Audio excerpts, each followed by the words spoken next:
Há 2 semanas atrás nós falamos sobre oração aqui como uma característica que antecede e permanece no decorrer do avivamento. Amém? Semana passada nós falamos que em todos eles havia o temor do Senhor. E nós falamos muito sobre o temor. Se eu sou Pai, onde está a minha honra? Se eu sou Senhor, onde está o meu respeito? Diz o Senhor dos Exércitos. Aperfeiçoai a vossa santidade no temor de Deus, disse Paulo. Adorai ao Senhor de maneira agradável, aceitável, como disse o escritor de Hebreus, com reverência e santo temor, porque o nosso Deus é fogo consumidor. Nós falamos sobre o temor. Primeiro ele precisa existir em mim, para depois eu conseguir transmitir ele para as pessoas. Sempre começa na igreja. E se você observar a igreja de Atos, nesse mesmo texto, entre outras características, eles permaneciam, perseveravam na doutrina e no ensinamento dos apóstolos, que era nada mais nada menos que a palavra de Deus revelada. Né? A oração, o temor, a palavra de Deus. Não vai haver avivamento na tua vida sem Bíblia. A Bíblia é o parâmetro para começar e para manter um avivamento na tua vida pessoal e na comunidade. Né? Entenda que sempre que a gente fala uma coisa, a gente está falando primeiro a tua vida pessoal e depois nós queremos todo mundo no mesmo caminho, mas você precisa tomar uma posição individual. Assim como a salvação é algo totalmente individual e depende da sua posição, da sua aceitação e da sua decisão, a sua vida com Deus é totalmente dependente da sua atitude. É você que tem que tomar a decisão, eu quero isso para mim e eu vou buscar. Nós acreditamos aqui que a Bíblia ela não contém a palavra de Deus. Ela é a palavra de Deus. Quantos creem nisso? Nós cremos que a Bíblia é inerrante palavra de Deus. Essa é a nossa crença. Não há erros na Bíblia. Ela foi inspirada por Deus. E Ele usou homens ao longo da história para nos deixar esse registro que é o parâmetro para todas as coisas. Nós cremos nos dons espirituais. Mas todo dom espiritual passa pelo crivo da palavra de Deus. E se sair fora, eu fico com a palavra de Deus sempre. É ela que norteia a nossa vida. E todo avivamento, ele precisa estar dentro, de acordo e inspirado pela palavra de Deus. Eu queria falar sobre isso com os irmãos nesta manhã. Amém? Um avivamento que aconteceu em Israel, quando eles estavam totalmente longe do Senhor, né? Seria mais correto dizer Judá, porque Israel já foi levado cativo pela Síria, e agora só ficou o reino sul. Né? Eu já contei essa história para os irmãos. A nação de Israel tinha 12 tribos, mas em dado momento, depois de Salomão, ela se dividiu 10 para um lado, 2 para o outro. 10 era o reino norte, Israel, 2 era o reino sul, Judá e Benjamim. Esse reino norte se desviou e foi levado cativo para a Síria, e agora só tem o reino sul, só existe o reino sul.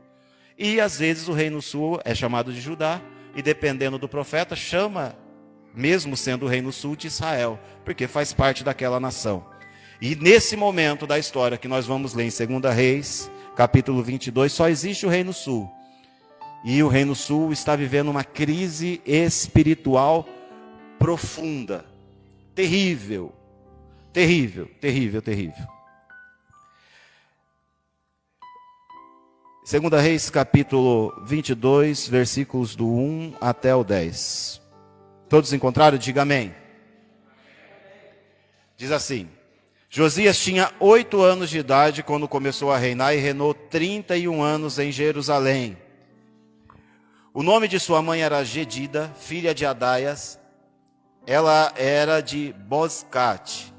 Ele fez o que o Senhor aprova e andou nos caminhos de Davi, seu predecessor, sem desviar-se nem para a direita, nem para a esquerda. No 18º ano do seu reinado, o rei Josias enviou o secretário Zafã, filho de Azalias, e o seu neto de Mesulão, ao templo do Senhor, dizendo: vá ao sumo sacerdote Ilquias e mande-o ajuntar a prata que foi trazida ao templo do Senhor, que os guardas das portas recolheram do povo. Eles deverão entregar a prata aos homens nomeados para supervisionar a reforma do templo, para poderem pagar os trabalhadores que fazem os reparos no templo do Senhor, os carpinteiros, os construtores e os pedreiros. Além disso, comprarão madeira e pedras lavradas para os reparos do templo. Mas eles não precisarão prestar contas da prata que lhes foi confiada, pois estão agindo com honestidade. Então o sumo sacerdote Ilquias disse aos secretários Zafã: encontramos o livro da lei no templo do Senhor. E ele o entregou a Zafã, que o leu. O secretário Zafã voltou ao rei e lhe informou: teus servos entregaram a prata que havia no templo do Senhor e confiaram os trabalhadores e supervisores no templo. E o secretário Zafã acrescentou: o sacerdote Ilquias entregou-me um livro. E Zafã o leu para o rei. Lendo assim, a gente precisa entender a história para saber o que está acontecendo. Josias assume o trono com 8 anos de idade, o trono de Judá. Judá vivia entre altos e baixos espirituais. Se você pegar a história do Antigo Testamento, você vai ver ora esse povo fervoroso e buscando a Deus, e ora totalmente desviado dos caminhos de Deus. E o termômetro era o líder. Se o rei era um servo de Deus, ele conduzia o povo para adorar a Deus. Se o rei era um homem que vivia longe de Deus, ele conduzia o povo para longe de Deus. Normalmente era isso que acontecia. Obviamente que toda vez que você lê que Judá se desviou, entenda que no meio de Judá sempre vão ter os fiéis. Mas está falando do pecado capital. Geral está desviado. Obviamente que ali no meio sempre tem um fiel. E obviamente que quando você vê que a nação está servindo a Deus com fidelidade, sempre ali no meio vai ter aqueles que continuam desviados do caminho do Senhor. Então, quando a Bíblia dá essa visão global, geral, ela está falando da grande maioria, da nação, para onde a maioria está se voltando. Mas sempre vai ter, no meio dos ruins, alguns bons, e no meio dos bons, alguns ruins. Sempre no meio dos crentes, alguns desviados, e sempre no meio dos desviados, alguns crentes. Resumindo. E o que está acontecendo aqui? Esse povo está completamente longe do Senhor quando Josias assume o trono. O povo vem de 57 anos de reis ruins. O pai de Josias tinha sido um homem totalmente desviado dos caminhos do Senhor. O avô de Josias tinha sido um dos piores reis de Judá, se não o pior. E o bisavô de Josias tinha sido um homem fiel a Deus. O nome dele era Ezequias. Ezequias trouxe um avivamento para Judá. Ele restaurou a adoração no templo. E nessa época o templo é uma referência. A gente está falando do Antigo Testamento, não do Novo. O templo, a adoração no templo, aquele culto no templo, é que vai me dizer se aquele povo ia estar ou não em conexão com Deus. Porque era ali que eles se reuniam para buscar Deus. Ezequias reestabeleceu aquele culto. Ele derrubou todas as imagens que haviam sido construídas pelos judeus, que levavam o povo para a idolatria. Ele acabou com um culto que era feito muitas vezes com as pessoas se prostituindo, prostitutas cultuais, que diziam que estavam adorando a deuses, praticando sexo, muitas vezes dentro desse templo que havia sido construído para Deus. Ezequias, o bisavô de Josias, ele acabou com tudo isso. E Judá viveu um tempo de paz e de muita prosperidade sobre o reinado de Ezequias. Mas quando Ezequias morreu, o seu filho Manassés assumiu, e ele fez tudo o que era mal diante dos olhos do Senhor. Manassés foi um dos piores reis que Judá teve. A Bíblia vai dizer, em 2 Crônicas, não precisa abrir, no capítulo 33, um relato sobre as práticas de Manassés. Eu estou falando do avô de Josias. Eu estou falando de 57 anos antes desse texto que nós lemos. E diz assim: Manassés tinha 12 anos quando começou a reinar e reinou em Jerusalém por 55 anos. Fez o que era mal aos olhos do Senhor. Seguiu práticas detestáveis das nações que o Senhor havia expulsado de diante dos israelitas. As nações idolatravam seus deuses, faziam o que bem entendia. Israel servia a Deus. Manassés assume o reinado de Israel e imita o que as nações faziam, trazendo para dentro idolatria, trazendo para dentro de Israel todo tipo de pecado que aquelas nações praticavam. Reconstruiu os santuários idólatras. Por que reconstruiu? O pai dele, Ezequias, tinha destruído. Ele reconstruiu santuário para haver idolatria no meio de Israel. Não há um pecado que desagrade, que entristeça tanto a Deus quanto a idolatria a outros deuses. Reconstruiu santuários idólatras que seu pai Ezequias havia destruído. Construiu altares, além de reconstruir, construiu mais altares para Baal e ergueu postes de Azera. Também se curvou diante de todos os astros do céu, sol, lua, estrela, e lhes prestou culto. Começou a adorar Deus Sol, Deus Lua, estrela. Construiu altares idólatras no templo do Senhor, sobre o qual Deus tinha dito: meu nome permanecerá em Jerusalém para sempre. Nos 2 pátios do templo do Senhor construiu altares para os astros do céu. Manassés também, olha o que esse homem fez: sacrificou seus filhos no fogo. Misericórdia mesmo. Não é que ele entregou para os deuses, falou assim: ó, esse aqui meu filho vai te servir. Não, ele matou, sacrificou, queimou os filhos dele no fogo daqueles deuses que ele construiu. Esse homem, como rei de uma nação que Deus disse é minha, ele tinha responsabilidade de, junto com os sacerdotes, levar esse povo a adorar a Deus. E o que ele faz? Ele pega o povo e leva para longe de Deus. Porque à medida que aquele líder vai influenciando o povo, e o povo vai achando aquilo normal, até os que serviam a Deus param de servir e dizer: não, o rei faz. Não, os sacerdotes fazem. E se eles fazem, nós podemos fazer também. Então o povo começa a se distanciar de tudo aquilo que Deus havia ensinado. E vai a longa distância. Como nós falamos na semana passada, meu irmão, num dia você está voando, não acontece de um dia você está voando e no outro você está morto. O desvio, o afastamento de Deus vai dando de passo em passo, de atitude em atitude, de costume em costume, de pequenos gestos que viram hábitos, de hábitos que vão gerando seu caráter e vão te levando para bem longe de Deus. E quando você percebe, a sua distância é tão grande que você já nem lembra como era estar perto de Deus, porque você se acostumou a viver longe dele e já não consegue se ver mais perto dele. E aqui essa nação foi totalmente afastada. Continuando, Manassés chegou a fazer uma imagem esculpida e colocá-la no templo de Deus, sobre a qual Deus tinha dito a Davi, seu filho Salomão: meu nome será honrado para sempre neste templo e em Jerusalém, a cidade que escolhi dentre todas as tribos de Israel. Se os israelitas tiverem cuidado de obedecer os meus mandamentos, disse Deus, todas as leis e estatutos e decretos que o meu servo Moisés lhe deu, não os expulsarei desta terra que dei aos seus antepassados.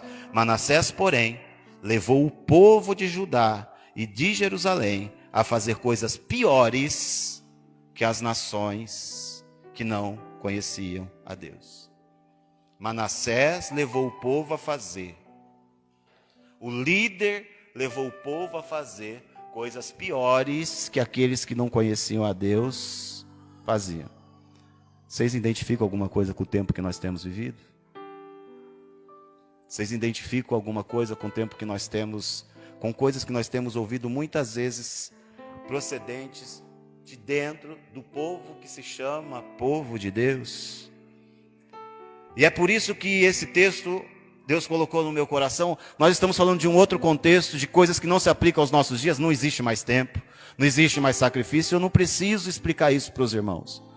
Mas entenda que eu e você, nós somos o templo espiritual. E eu posso falar isso de um modo geral da comunidade, mas eu gostaria que você olhasse para dentro de você, porque a Bíblia diz que você é o templo do Espírito Santo.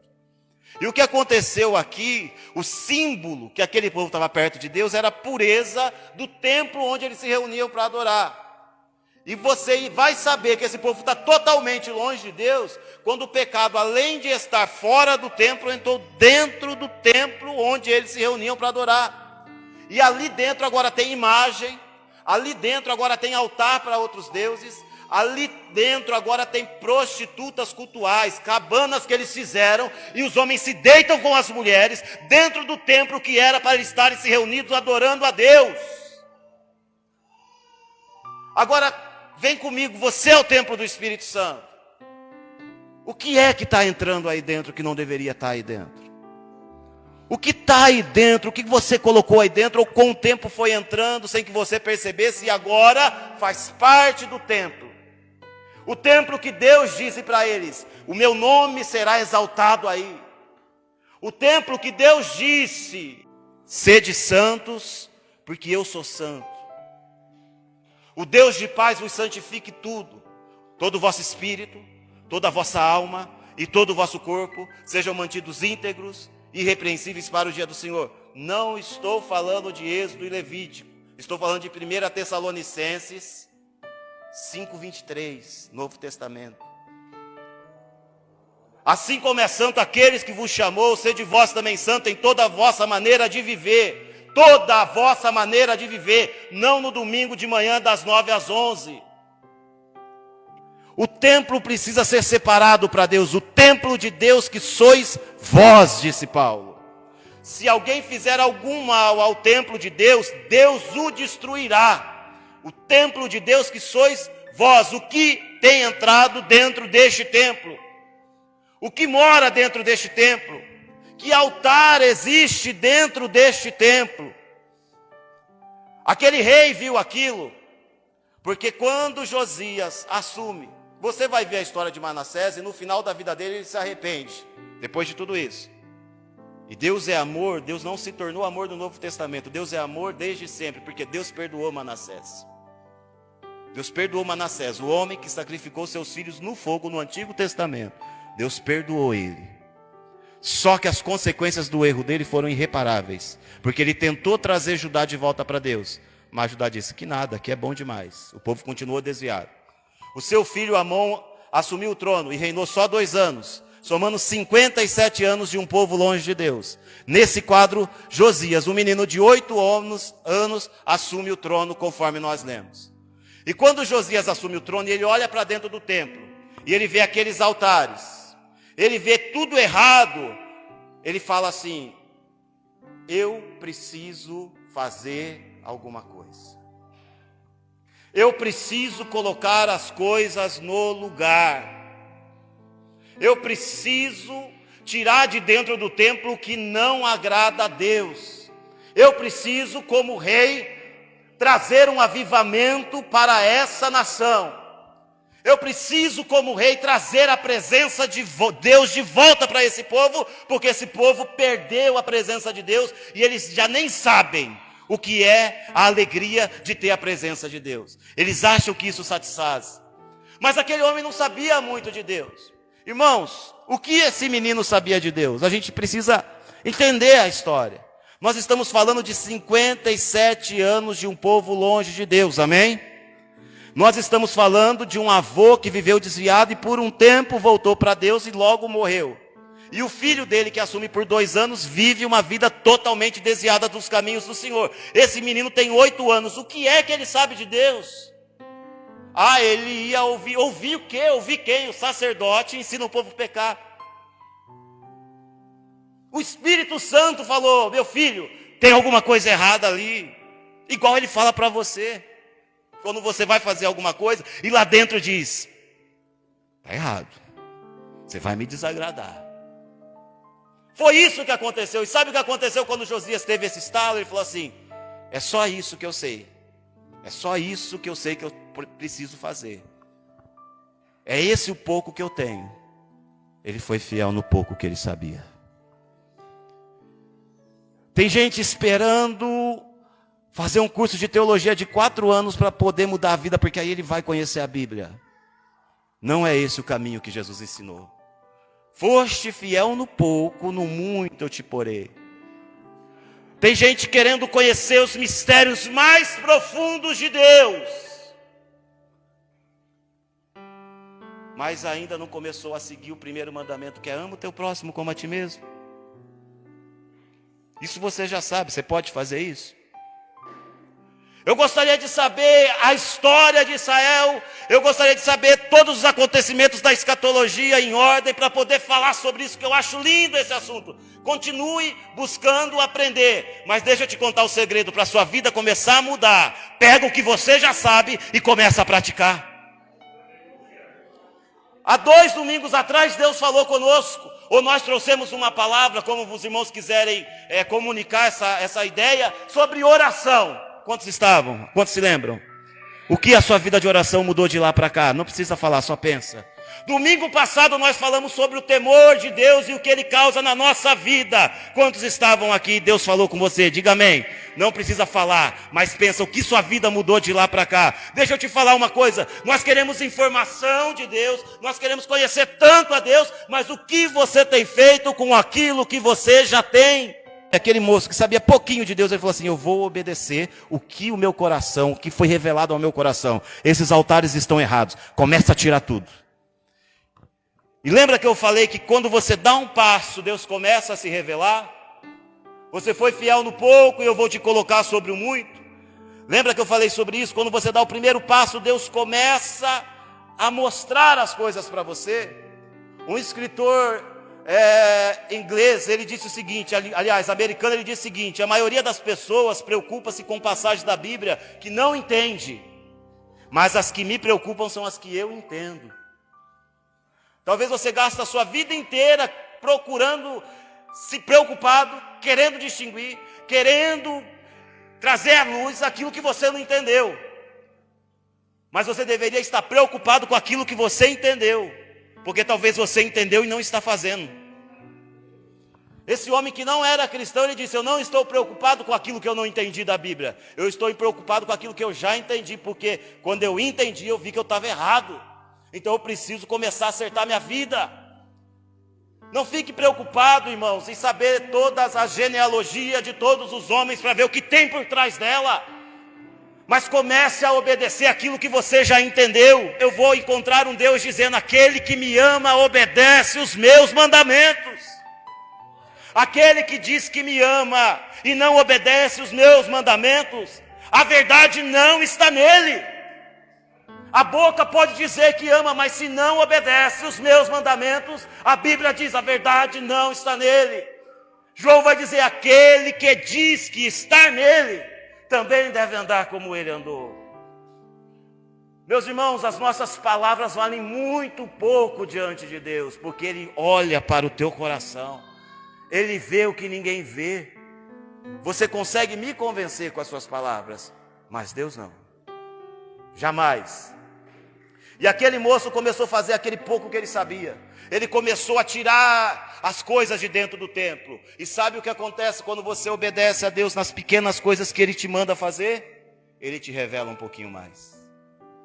Começou a reforma no templo, tira estátua daqui, arruma o que está quebrado ali, conserta a porta ali. De repente, mexendo naquele monte de bagunça, alguém pega um negócio e tira de lá de baixo e fala assim, gente, o que será isso aqui? Achamos um livro. Nós encontramos um livro que estava perdido aqui dentro. Os irmãos têm noção da época que Israel estava vivendo? Não tinha uma cópia da lei de Deus na mão de ninguém. Ninguém sabia o que Deus tinha revelado a Moisés naquela geração. O que eles sabiam é as informações que não se perderam nos 57 anos em que houve a morte espiritual deles. Mas quando o homem desejou se aproximar de Deus, de verdade, e deixa eu te falar, não adianta você falar para mim que deseja chegar perto de Deus. Aliás, você falar para mim e não falar também não faz diferença nenhuma. Não adianta você falar para Deus que deseja chegar perto dele. Ele está observando se você vai chegar mesmo.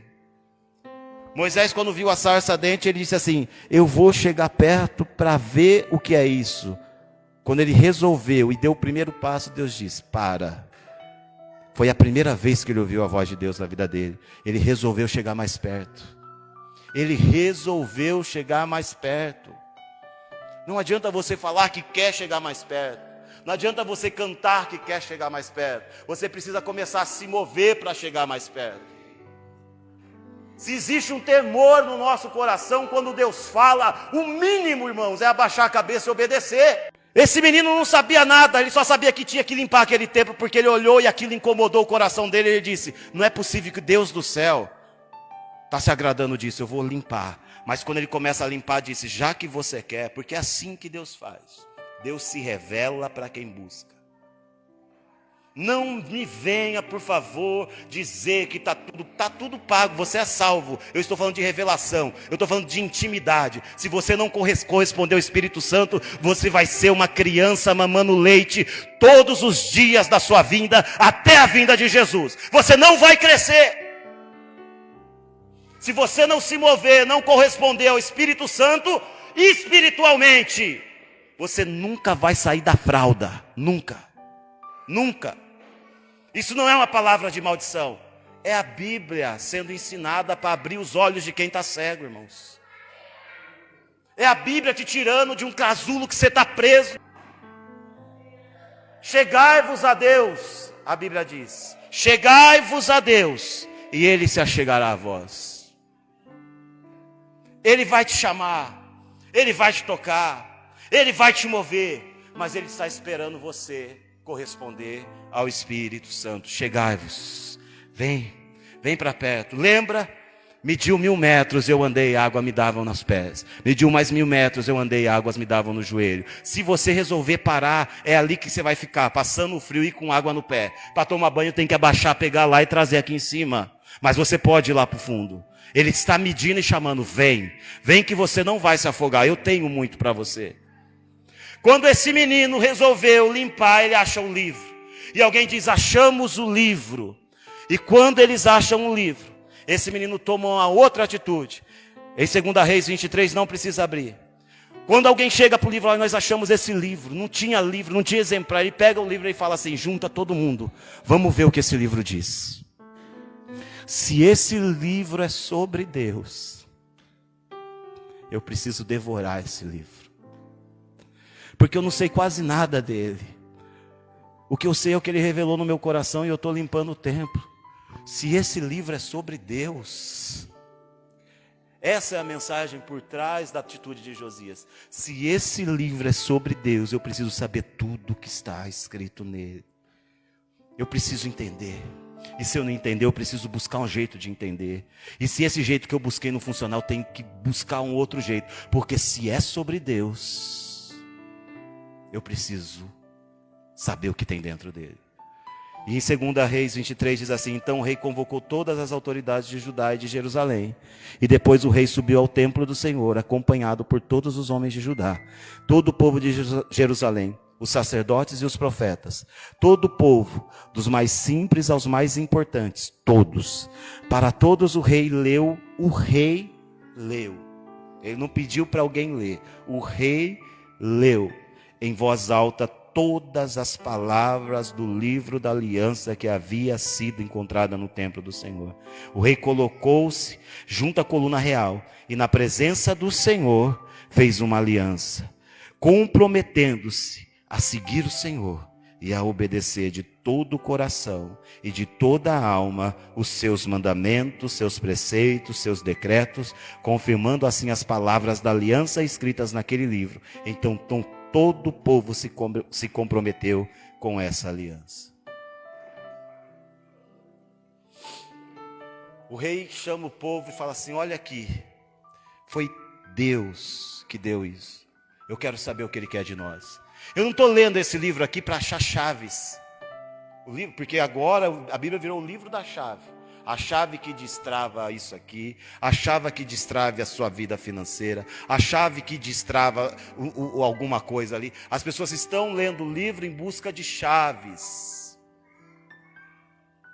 Quando Deus deu esse livro para a gente encontrar Ele e não chave. Porque se eu encontro chaves, eu vou precisar de um chaveiro muito grande.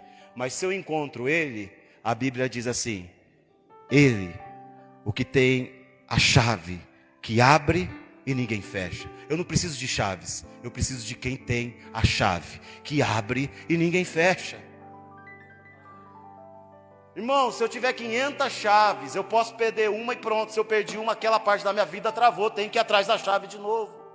Mas se eu encontrei um homem que tem a chave que abre e ninguém fecha, para que eu quero chaves? Eu quero ele. Quando esse homem, Josias, convoca o povo para ler esse livro, gente, vamos achar chaves. Não, ele fala assim, gente, vamos achar o dono das chaves. Vamos achar aquele que abre e ninguém fecha. Vamos conhecer ele. Este livro, irmãos, é sobre Deus. Este livro é sobre Deus. Este livro que está abandonado na prateleira de muitas casas. Este livro que está esquecido lá na sua estante. Este livro que você nem olha para ele. Este livro é sobre Deus. Que muitas vezes nós pegamos e lemos por 15 minutos. Ah, não entendi. Não é para mim. Você acha que Deus deixou esse livro buscando se revelar à humanidade? Você faz parte da humanidade e esse livro não é para você? Você está muito equivocado. Este livro é uma carta de Deus para você. E Josias entendeu isso. E quando ele entendeu, ele leu. E quando ele leu, ele fez uma aliança. Senhor, porque para quem tem temor, um versículo basta, irmão. Ele disse, Senhor, eu quero me comprometer, eu vou me esforçar, eu quero obedecer o que está aqui. Porque se o Senhor deixou isso escrito, algum propósito tem. Não é para eu ter um conhecimento e desfilar conhecimento por onde eu passar. Não é para eu ser o rei do debate, ou o rei das perguntas difíceis da Bíblia. Não é para eu saber decorar, tudo isso é muito bom, e tudo isso é legítimo, mas é para eu conhecer ao Senhor. Não é um fim em si mesmo também, mas é o caminho para eu chegar bem perto dele, e descobrir tudo o que ele tem para mim. Jeremias vai dizer o seguinte, que o sábio não se orgulhe da sua sabedoria, e nem o poderoso do seu poder, e nem o rico das suas riquezas. Ah, eu achei a chave da sabedoria. Ah, eu achei a chave que vai dar riqueza. Ah, eu achei a chave para ser poderoso, para ser o chefe. Não se orgulhe o sábio da sua sabedoria, e nem o poderoso do seu poder, e nem o rico de suas riquezas. Aquele que deseja se orgulhar de alguma coisa, se orgulhe somente disso, de me conhecer e entender que eu sou o Senhor, que demonstra amor leal e traz justiça e retidão à terra. Isso é o que me agrada, eu, o Senhor, falei. Jeremias 9, 23 e 24. Você quer se orgulhar de alguma coisa? Deus está dizendo, se orgulha de me conhecer, de saber que eu sou o Senhor. Porque é isso que me agrada. Se orgulha de me conhecer. Se orgulha de saber disso. Irmãos, a gente vai vivendo e você já viu isso, eu já vi isso. Quantas vezes as pessoas chegavam batendo no peito, se orgulhando de ser amigo do traficante do bairro. Já viu? Ah, sou amigo de fulano. Mexe comigo não. Ou entre os homens se orgulhando, porque era amigo do jogador que foi revelado na Ponte Preta. E hoje joga no 15 de Piracicaba. Só tenho orgulho disso. Se orgulhando, ah, é meu amigo. Apareceu na SBN lá, fez gol não, foi expulso, mas é meu amigo. Se orgulhando de conhecer um jogador. Se orgulhando de ser amigo de um artista. Porque conhece ele. Deus está dizendo, você quer se orgulhar de uma coisa? Se orgulha de me conhecer. E você quer me conhecer? Eis o livro. Eis o livro. Começa com o que você tem, irmão. Você tem um livro desse? Começa pelo livro. Na igreja de Atos, eles perseveravam no ensino dos apóstolos. Em um dado momento, em Atos capítulo 7, as viúvas começaram a aumentar. Começou a ter discussão entre viúva e órfão. Não sabia o que ia fazer, precisava distribuir, administrar a mesa. E os apóstolos estavam cuidando disso. E eles perceberam que aquilo estava tomando muito tempo. Eles falaram assim, pera. Separa dentre vocês 7 homens, cheios de sabedoria, do Espírito Santo, e que tenham boa reputação, e põe eles para cuidar da mesa, porque nós precisamos gastar tempo em oração e com a palavra. Nós não podemos abrir mão do tempo com a palavra. A palavra tem lugar de primazia na igreja. Chegou o tempo em que os homens estão preferindo ouvir fábulas do que ouvir a palavra de Deus. Paulo falou sobre esse tempo, ele disse: chegará o tempo em que os homens terão comichões nos ouvidos, procurarão mestres segundo a sua cobiça, e se renderão a fábulas. Em outros versículos diz mitos, histórias inventadas, que as pessoas contam, historinhas, que tem versículo da Bíblia no meio da historinha. Mas o mesmo Paulo disse: os bereanos foram mais nobres, porque tudo que nós falávamos, eles pegavam a palavra para ver se estava de acordo com ela. Não aceite uma mensagem que não seja inteiramente, 100% baseada na Bíblia Sagrada. Se nós queremos viver um avivamento, esse avivamento, ele precisa ser bíblico. Ele precisa estar norteado pela palavra. Ele precisa ter limites, e o limite é só a palavra. E ele precisa ter um alcance, e esse alcance é a palavra que vai dar. A Bíblia vai dizer, Deus disse: o meu povo foi destruído porque lhe faltou conhecimento. E ele disse: porque vocês, sacerdotes, desprezaram. Lembra da correspondência? Porque vocês desprezaram o meu conhecimento, eu também estou desprezando vocês para não ser mais sacerdote diante de mim. Aos que me honram, eu honrarei. Mas aos que me desprezam, diz o Senhor, também serão desprezados. Você precisa começar a corresponder ao Espírito Santo, irmãos. O Senhor tem nos chamado num caminho de volta. E nesse caminho a palavra de Deus é o caminho que vai nos colocar nos trilhos. Nós precisamos entender que é essa verdade que liberta. Quando Jesus disse: conhecereis a verdade, e a verdade vos libertará. A pessoa aceita Jesus, disse: eu conheci Jesus que é a verdade e eu fui liberto do pecado. Não é isso. Cada verdade que você conhece te liberta de alguma coisa da tua vida. Cada verdade te liberta de um pensamento que você tem, de uma coisa que você traz, de uma carga que você carrega. Conhecereis a verdade. Hoje essa verdade é para te libertar de alguma mentira que você está carregando, do tipo: eu não nasci para entender a Bíblia. Você nasceu para entender a Bíblia, porque através da Bíblia é um dos meios que Deus se revela. A pergunta é: até onde você quer cavar? Até onde você quer cavar? Hoje Deus está nos chamando de volta à sua palavra.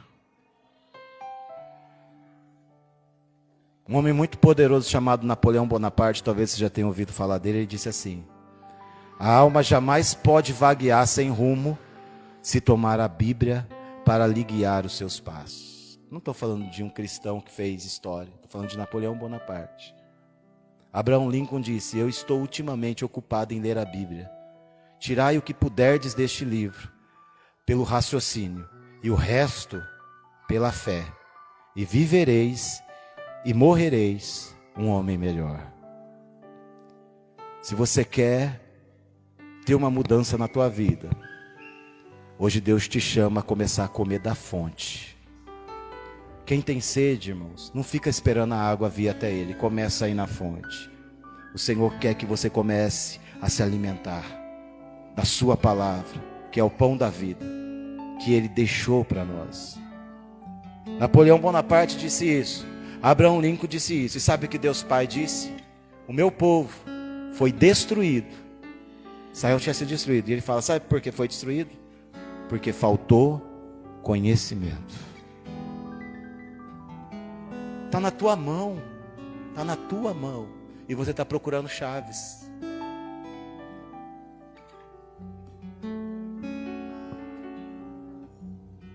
Deus disse: o meu povo foi destruído porque faltou conhecimento. E Jesus disse: vocês erram por não conhecer as Escrituras e nem o poder de Deus. Vocês erram porque vocês não conhecem nem as Escrituras e nem o poder de Deus. Nós estamos pedindo muitas coisas para Deus, que Deus já nos deu há muito tempo. E a questão é que nós não pegamos. Ninguém está falando que é um caminho fácil. A questão é: o quanto você está com sede? Porque a fonte é logo ali. Mas o quanto você está com sede? Em que você tem matado a tua sede? Enganado a tua sede? Hoje Deus está nos chamando para ter uma atitude de Josias. Começa a tirar as coisas, começa a fazer o que Ele já te ensinou. Porque em algum momento você vai achar o livro. E quando achar o livro, não despreza o livro. pega o livro, lê o livro, come o livro e vive o livro. Feche seus olhos neste momento aí.